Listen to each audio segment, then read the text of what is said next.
Hello guys, তোমরা সব কেমন আছো? আশা করি খুব ভালো আছো। আমি আবার তোমাদের সামনে একটা ছোট্ট নতুন ব্লগ নিয়ে চলে এলাম।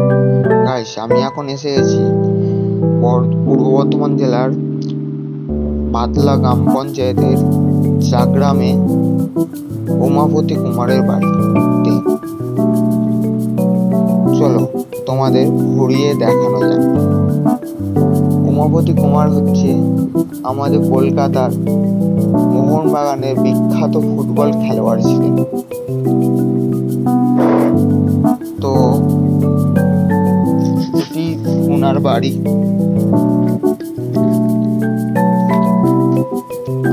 উনি জন্মগ্রহণ করেছিলেন 8ই ফেব্রুয়ারি 1898 সালে।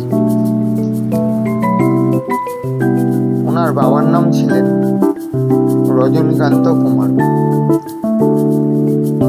উনি মোহনবাগানে খেলার চান্স পেয়েছিলেন 1916 সালে ও 1917 সালে উনি মোহনবাগানের প্রেসিডেন্ট হওয়ার চান্স পেয়েছিলেন। 1936 সাল অবধি উনি মোহনবাগান ক্লাবে যুক্ত ছিলেন। তো ওনার মৃত্যু হয়েছে 3 নভেম্বর 1992 সালে।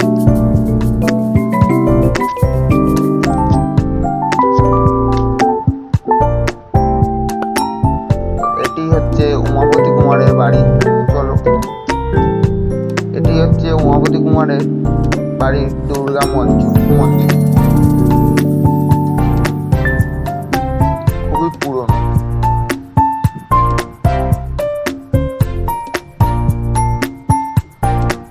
এখানে বোধন হয় ওই কাঠের ঘরটি।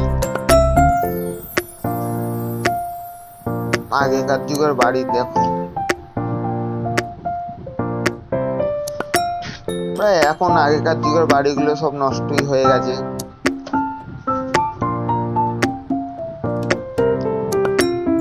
তো ওনাদের পরিবারে কেউ এই বাড়িতে থাকে না, ওনারা সব কলকাতায় চলে গেছে। তো এই বাড়িটা চাগ্রামের একজন বাসিন্দারকেই বিক্রি করে দিয়ে গেছে। তারা এখন বাড়িটা দেখাশোনা করছে। আমি এখন এসে গেছি চাগ্রাম মিলন সংঘ ক্লাবে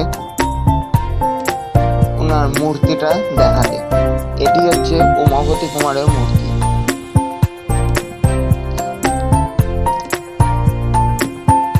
তো ভিডিওটা ভালো লেগে থাকলে লাইক, কমেন্ট, শেয়ার করে দিও। টাটা।